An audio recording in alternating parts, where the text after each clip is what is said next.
Hello students, I'm Ritesh, your chemistry teacher, and let's start our new topic, stoichiometric and stoichiometric calculations. So, stoichiometric and stoichiometric calculations tell us about a lot of information regarding a chemical reaction. It means stoichiometry and stoichiometric calculations means now we are going to study about a reaction, what a reaction tells us about itself. Suppose that we have combustion of methane. Combustion of methane means when methane react with oxygen, it gives carbon dioxide and water. We have already studied that when any hydrocarbon react with oxygen, it gives carbon dioxide and water. CH4, that is a gas, when react with oxygen, so gas gives carbon dioxide, gas and water, right?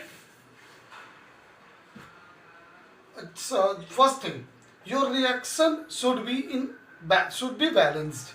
So number of carbon is number of hydrogen is 4, number of hydrogen 4, number of oxygen 2 2s are 4, 2 2s are 4. Now my reaction is balanced reaction. Let's start with the stoichiometric coefficient. Stoichiometric coefficient. What are stoichiometric coefficients? So here you can say that methane, it's one compound of methane, it's 2. Here it is 2 molecule of oxygen. 2, here 2 molecule. It's 1 molecule into 2 times. Carbon dioxide, water. What we can say here, when methane react with oxygen, it gives carbon dioxide and water. First thing, first information is when methane react with oxygen, it gives carbon dioxide and water. Okay. Second thing, here coefficient of methane is 1. Coefficient of methane is 1. Coefficient of oxygen molecule is 2. Coefficient of carbon dioxide is 1. And coefficient of water is 2. Okay. Now, how we can say when 1 mole of methane, that the stoichiometric coefficient indicates number of mole. 1 mole of methane react with 2 mole of oxygen gives 1 mole of carbon dioxide and 2 mole of water. That stoichiometric coefficient indicates number of moles. So here 1 mole of methane react with 2 mole of oxygen gives 1 mole of carbon dioxide and 2 mole of water. Or you can say, now convert these compounds or number of moles in our molar mass. Let's convert it. What is the mass of carbon? Mass of carbon is 12 and mass of hydrogen is 1 for 1 atom. For 4 atom it's 4. 4 plus 12, that is 16 gram. Right? Molar mass of methane is 16 gram. What is the molar mass of 2 molecule of oxygen? For 1 molecule it's 32, 2 molecule is 64. 64 gram. Okay. Carbon dioxide it's 44 gram.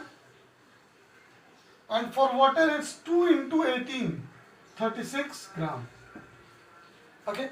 We can check it. 64 plus 16 is 80. That is the total mass of reactant before reaction. And after reaction, 44 by 36, it's 80. After reaction, it's 80. Okay. It means number of mass of reactant should be equal to mass of product. That is our law of conservation of mass. Okay. Now, we can say when methane react with oxygen, it gives carbon dioxide and water. Again we can say when 1 mole of methane react with 2 mole of oxygen, it gives 1 mole of carbon dioxide and 2 moles of water. Now we can also say when 16 gram of methane react with 64 gram of oxygen, it gives 44 gram carbon dioxide and 2 gram of what? Sorry, 36 gram of water. Now अब एक example देख लेते हैं, आपके problem देख लेते हैं NCERT का. जो प्रॉब्लम इज, अच्छा इसमें दो पहले न्यूमेरिक मैं बता दे रहा हूँ important formulas. Let's one, how to calculate number of mole. Number of moles कैसे कैलकुलेट कर सकते हो? Given mass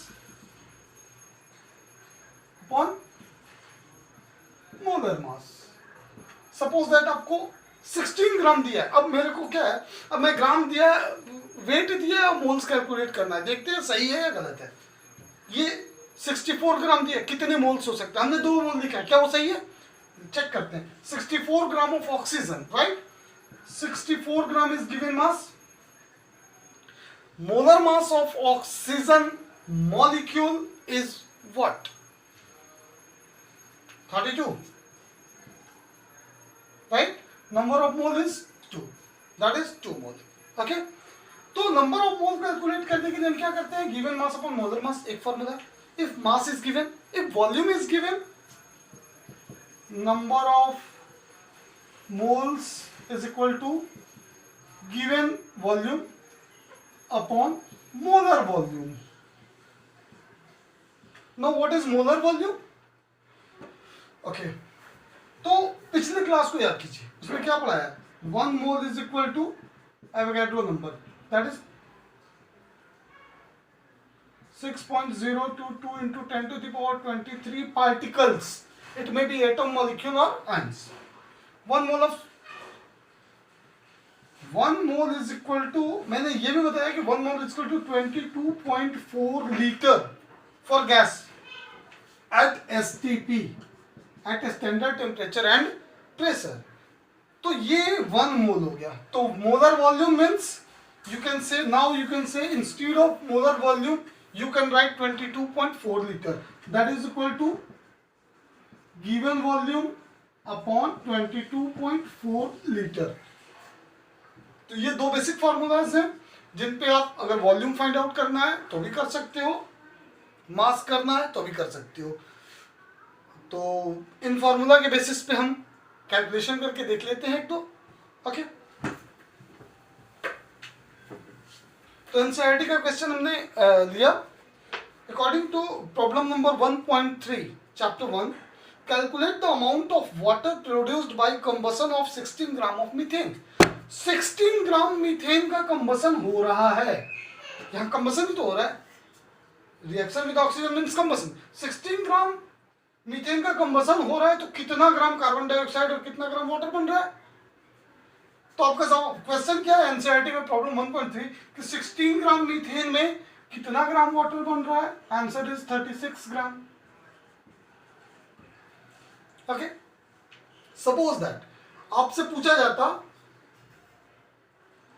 64 gram, when 64 gram of methane reacts with oxygen, तो कितना आपको नंबर ऑफ कितना वेट मिलेगा वाटर का? चलिए सवाल अब ये है कि 64 ग्राम मीथेन का कंप्लीट कंबसन हो रहा है. कंप्लीट कंबसन हो रहा है, पूरी तरह से ये खत्म हो जा रहा है. कंप्लीट कंबसन हो रहा है तो कितना मोल ऑक्सीजन से रिएक्ट करेगा, कितना मोल मेरा वाटर मेरा कितना बनेगा ग्राम में?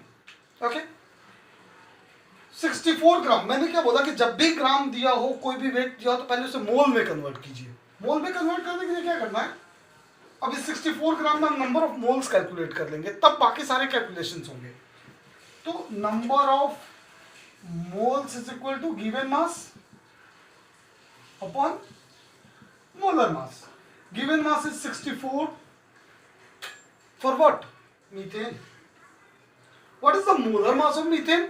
12 plus 4, 16. It's 4 mole. इसका मतलब अब क्वेश्चन आपका ये कह रहा है कि 4 मोल मीथेन का कंप्लीट कंबसन हो रहा है तो कितना ग्राम वाटर बनेगा, राइट?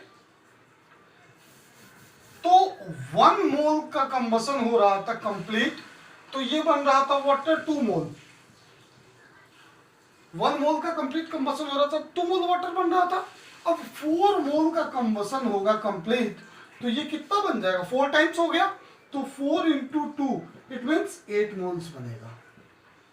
और एक मोल वाटर का वेट कितना हो गया, 18 ग्राम, तो 4 मोल का वेट कितना हो गया, 18 इंटू 4, दैट इज 4 इंटू 18। ठीक है, जो भी है ये 72 जो भी है, तो ये मेरा अब इतना ग्राम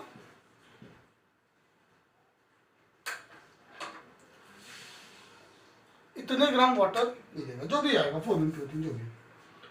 यानी कि जब ये पहले 2 मोल था, 4 2 जा 8 मोल हो गया, अब 8 मोल मुझे मिलेगा, 4 मोल नहीं 8 मोल, 8 मोल वाटर मिलेगा, यानी 8 इंटू 18 ग्राम वाटर मिलेगा। ये मतलब है सिस्टमेट्रिक और एस्टिमेट्रिक कैलकुलेशन का, यही बताता है नंबर ऑफ मोल कैसे कैलकुलेट करते हैं, क्या क्या इंफॉर्मेशन इससे हमें मिलता है। ठीक है, एक और क्वेश्चन था, problem number 1.5, how many moles of methane are required to produce 22 gram of CO2 after combustion. 22 gram of CO2, suppose that हमारे क्वेश्चन क्या कह रहा है कि अगर 22 ग्राम CO2 ले लेते हैं और इसका कंप्लीट कंबसन होता है, अकॉर्डिंगली ऑक्सीजन जो भी रेशियो में वो यूज हो रहा है, तो how many moles of methane are required, methane का कितना मोल रिक्वायर्ड है, इसके कितने मोल चाहिए हमें।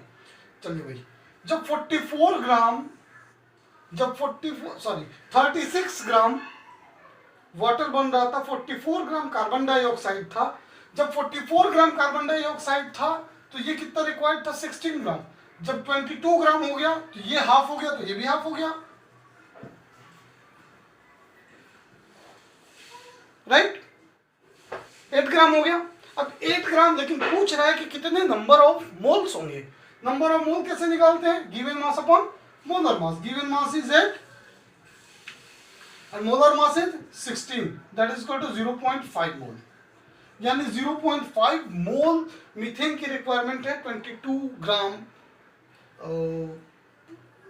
कार्बन डाइऑक्साइड के लिए, right, that is our numerical यानी stoichiometric calculation. One more thing is limiting reagent. What do you mean by limiting reagent?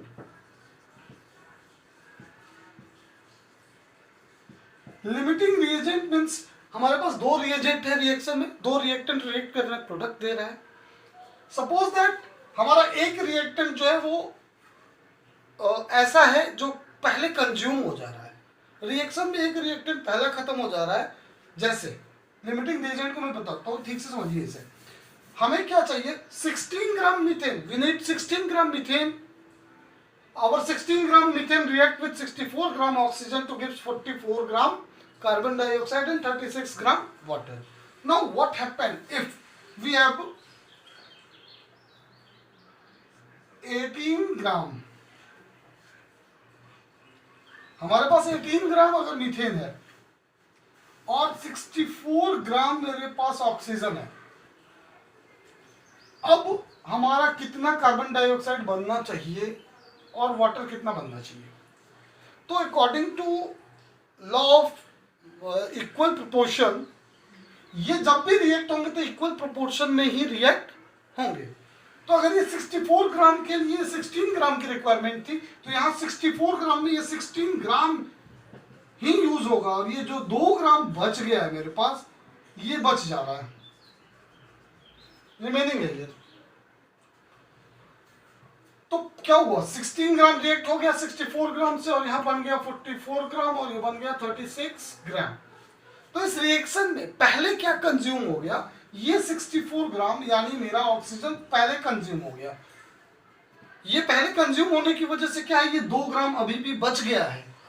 अगर ये पहले कंज्यूम नहीं हुआ होता तो ये मेरा रिएक्शन लिमिट नहीं होता, रिएक्शन और आगे जाता। That's why it is called limiting reagent, क्योंकि इसने रिएक्शन को लिमिट कर दिया, यानी रिएक्शन में जो पहले कंज्यूम हो जाएगा वही मेरा होगा लिमिटिंग रिएजेंट। लिमिटिंग रिएजेंट जो रिएक्शन को लिमिट कर दे, रोक दे, या रिएक्शन में जो पहले कंज्यूम हो जाए रिएक्टेंट, उसे हम लिमिटिंग रिएजेंट कहते हैं। Thanks for today. अगली क्लास में हम पढ़ेंगे कंसंट्रेशन के बारे में, मोलरिटी, नॉर्मलिटी, मोल फ्रैक्शन, जो भी आपके सिलेबस में है। Thanks for today.